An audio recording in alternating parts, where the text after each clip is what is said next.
निलम पंजाब जवळ जो एरिया आहे तिकडे सगळे असे वायर्स आहे बघा, बाहेर लटकले. आत्ताचं हे आहे हे बघा, पूर्ण वायर्स असे बाहेर आहेत. हे गुरुद्वाराच्या समोर. तसंच निलम पंजाबकडनं आतमध्ये यायचा जो रस्ता आहे तिकडे, हा वेस्टला स्टेशनला, तिकडे सुद्धा हे बघा, हे सगळे वायर्स असे पूर्णपणे बाहेर टाकलेले आहेत. आणि हा मार्केट एरिया आहे, ही गल्ली छोटी आहे, नॅरो आहे.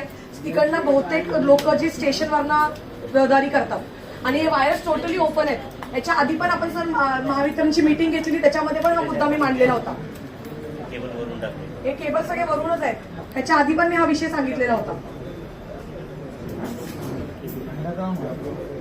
आणि गुरुद्वाराचे पण जे वायर्स आहेत ते बघा, हे पूर्ण ओपन आहेत. हा वसई वेस्टला हे बघा सर, गुरुद्वाराचे पण हे सगळे, त्याच्या समोरचे जे वायर्स आहेत सगळे ओपन पडलेले आहेत.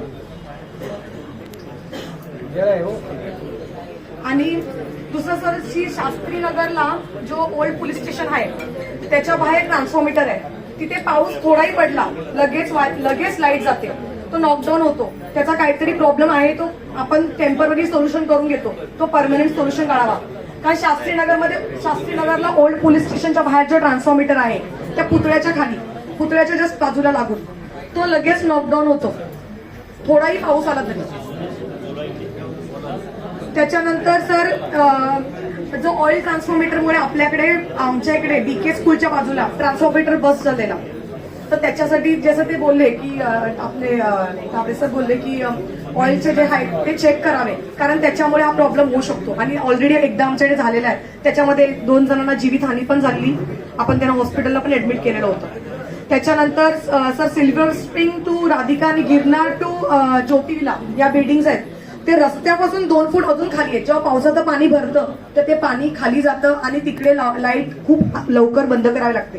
तुम्ही आम्हाला त्या दिवशी महापौरांकडे जेव्हा मीटिंग झालेली तेव्हा बोललेलात की आपले जे खाली जे मीटर्स आहेत त्यांना वरती, तर हे त्याच्यासाठी आहे की म्हणजे तुम्ही नोट डाऊन करून घ्या की त्या एरियात तातडीने आपल्याला ते मीटर्स वरती करून, आणि तिकडे त्यांचे स्मॉल रेड बॉक्सेस आहेत त्यांना पण वरती करायचं आहे. तसंच सर, आनंदनगर या एरियामध्ये सगळ्यात लवकर पाणी भरतं आणि लो लाईन एरियामध्ये असल्यामुळे लगेच हे होतं. तर आनंदनगरला पण आपल्याला प्रायोरिटीनी वरती त्याचे मीटर बॉक्सेस वरती करून तिकडेचे पण मीटर, म्हणून जेणेकरून पाणी जेव्हा भरेल तर आमच्या लोकांना तिकडे पाण्याच्यामुळे लाईटची सुविधा मिळणार नाही, ते प्रॉब्लेम त्यांना फेस करायची गरज येणार नाही, कारण त्यांना त्रास होतो आपल्या लोकांना. तर हे आनंदनगर, शास्त्रीनगर असे दिवाणमान वगैरे आहेत, ते बाकीचे बोलतील आमचे, पण असे काही एरियाज आहेत तिथे तुम्ही इमिजिएट बेसिसवरती ऍटलीस्ट नेक्स्ट पावसाळा जेव्हा येईल तेव्हा हा प्रॉब्लेम त्याला येता कामा नये. आणि सर प्लीज हे निलम पंजाबचं जे आहे ते प्लीज करून घ्यावा. आणि दुसरं सर, झाड छाटणीचा विषय असा होता की आमच्याकडे झाड छाटणी केली पण ती झाडं लटकतच ठेवली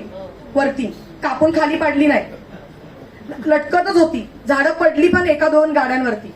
तर जेव्हा झाड छाटणीचा विषय होतो तर हे बघा की छाटा आणि खाली टाका, भले हवं तर नगरपालिका उचलेल, पण जेव्हा तुम्ही ती कुठची कामं देता तेव्हा प्लीज ते प्रायोरिटीने बघा की जेणेकरून ते काम पण व्यवस्थित झालं पाहिजे.